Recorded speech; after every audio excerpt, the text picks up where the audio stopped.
Who is a great leader? Isn't a great leader somebody who creates positive qualities within his team members?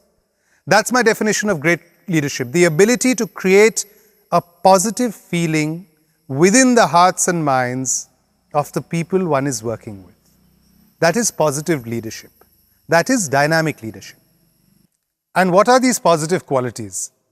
They are nothing but, the simple things: having enthusiasm for work, inspiring people enough for them to be enthusiastic, to be mature in their understanding, to understand others better, to have good interpersonal skills, to be open to share their experiences, their ideas, to have a sense of loyalty, a sense of punctuality, a sense of openness in problem solving, to be versatile, to be able to handle several responsibilities, to be conscientious, to be committed, to be considerate to others in the team, to be considerate to the leader, to be considerate to each other, to have a positive attitude toward work, and the ability to get along with others, to be a self-starter, to be a leader by oneself, to communicate nicely, whether listening to the other, speaking to the others, or putting something in writing. And more than anything else, the willingness to work nicely as a team. These are the positive qualities which I feel are required for a person who is being led by a leader. So a leader must try and inculcate and bring out these qualities. And it can only happen when he himself is in a positive state of mind, he or she. I've spent a lot of time being truly inspired is about being a warrior on the battlefield of life. I find it very useful to refer to war texts, such as the classic Sun Tzu's Art of War. A lot of Japanese texts, such as the texts which deal with the samurai way, the way of Bushido. Of course, the ultimate book on warfare and self-motivation, self-achievement and inspiration is the Bhagavad Gita. But I am reminded today of this particular story about a Japanese general who was going into a very important battle with very meager resources. He had much fewer men than the other side. He had much less resources than the other side. But the battle was to be fought. What did he do? He told his soldiers to give him half an hour to go to the temple where he would take Buddha's blessings.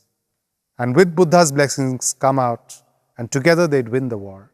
And he'd ask Buddha whether Buddha advises him to go into the war or to not go into the war even. So the people said, but how would Buddha tell you that? His soldiers asked him. He said, it's very simple. I have this coin. I'll go there, I'll flip the coin, and I'll ask Buddha in my mind. If it's heads, we will go into battle. If it's tails, we will not go into battle. So the soldiers felt assured. They felt, yes, it's better to consult somebody like the Buddha instead of just relying on our own meager resources. So the Japanese general went in and he spent half an hour there.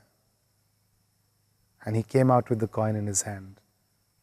And he said, victory is assured today.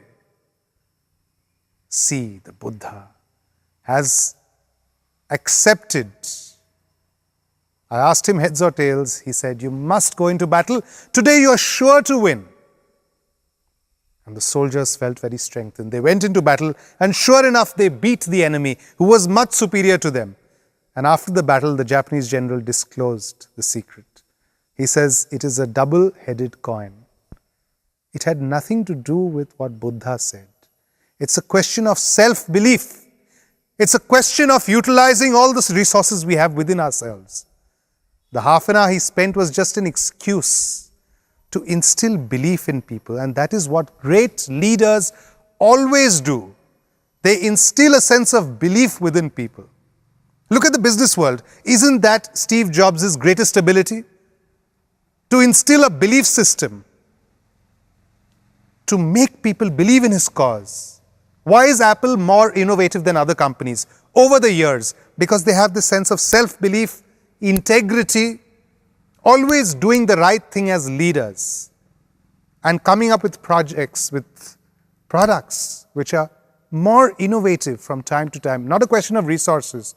The famous example, Wright brothers, two young boys, before they made their first flight, their aeroplane. Remember, at that time, there were many others in America who were endeavoring to create the first flight, the first aircraft.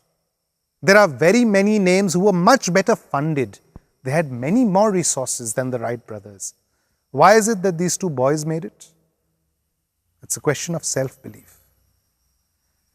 These examples apply everywhere. Look at politics. A man like Subhash Chandra Bose. Can you imagine a person who was running a government in exile, who raised an army, who created a war cabinet, ministerial posts, even a currency while in exile, while not in the country? What resources did he have? He had a sense of self-belief. Where this is there in a leader, people follow him positively. So it's one's inner state which reflects onto the teams one is leading. It always begins with oneself. One of my greatest interests is understanding what dynamic leadership and what dynamic teamwork are. There's this anecdote about Thomas Alva Edison, you know, the person behind General Electric, the electric bulb, and so many inventions. In fact, modern life cannot really be imagined without all the many inventions of Thomas Alva Edison. He was a phenomenal leader. You know, they say while he was creating the light bulb, they wasted about 1,000 filaments. They tried 1,000 experiments. And eventually his team was also getting fed up. They said, but you know, Edison, this is not working. We failed 1,000 times. How many more times do we have to fail? So Edison said, don't look at it that way. He said, we have succeeded in knowing that these 1,000 ways are wrong. So that's the difference. And eventually the team struck upon the right filament and the electric bulb was born, which transformed the world in a revolutionary manner. And of course, it was the bedrock of one of the world's greatest businesses of all time. The point being that a leader is to make his team look at success and failure with a very positive light. Shift their focus from fear of failure into the reward of success. You know, great leaders always inspire positive action, but they also inspire positive feelings. It's about emotion. A study was done which on US presidential candidates, and it was about facial expression. It was about posture. It was about body language. And over time, it's been proven that even a small example of a facial profile, of a photograph, can be an accurate predictor of a person's success or victory in an election.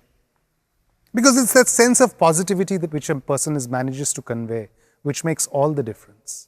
Sometimes leaders can be very strict, they can be very severe. But you know what? It's always those leaders who can still, in spite of the fear, create a sense of positive emotion within their team, who emerge successful. Which is why I tell these few anecdotes I've discussed about warfare, they're very important for human psychology. You know, even Babur, the first Mughal emperor, how he came to power, he inspired his small band of soldiers to defeat the enemy.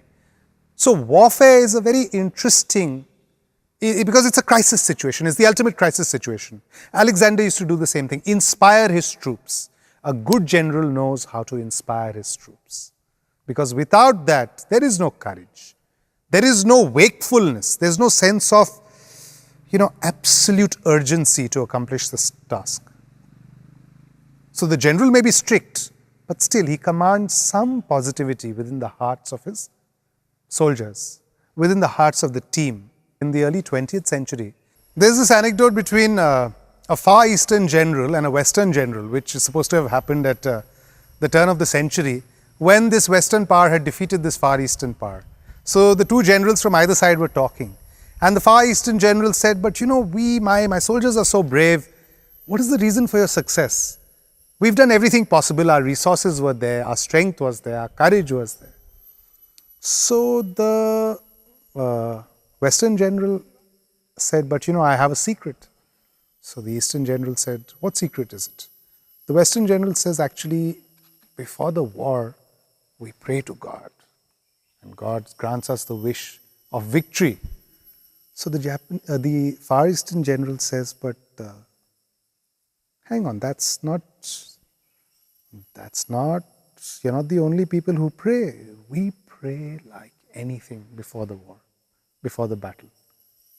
But why have we lost? So the Western general laughed and said, that's because God only understands our language, not yours. Well, these are different ways to look at leadership, but the core of dynamic leadership and dynamic teamwork is instilling a sense of deeply positive emotion within each other.